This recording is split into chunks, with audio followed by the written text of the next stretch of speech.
ও ভাই আবার কি করেন?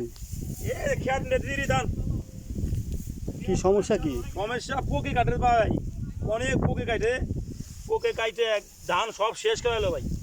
হ্যাঁ তারপরে এখন ওষুধ দিতেছি, গাছ সাফ করতেছি, এটা ক্লিন করতেছি, তারপর দেখা যাক আল্লাহ কি করে। আপনি কি করবেন এটা ভিডিও ভাই? এটা হলো সরকার কোনো কথা আছে? হ্যাঁ আমার দুঃখের কথা, আমার কথা দুঃখের তুলে কথা। ধরেন। আমি এটা কেন এই অনেক ওষুধ দিতেছি, ওই সারতেছে না, সারতেছে না, অনেক ফেসবুক ইউটিউবে ছাড়বো আর কি।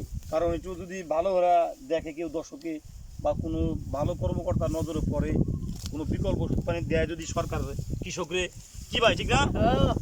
তাহলে আমাদের একটু খুব উপকার হয় আর কি। উপকার হবো। ঠিক আছে না ভাই? আপনি কোন, আপনার জেলা কোন জায়গায়? সিরাজগঞ্জ। সিরাজগঞ্জ। সিরাজগঞ্জ সিরাজগঞ্জ উল্লাপাড়া, হ্যাঁ কাজ করে সদর। সদর।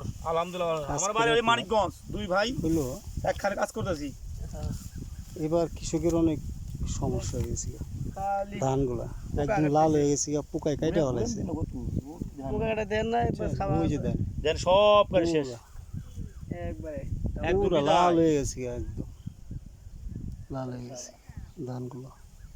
এত সুন্দর ধান জমি ওই দিকে ভাই গাছ বলছেন, বলেন নাই?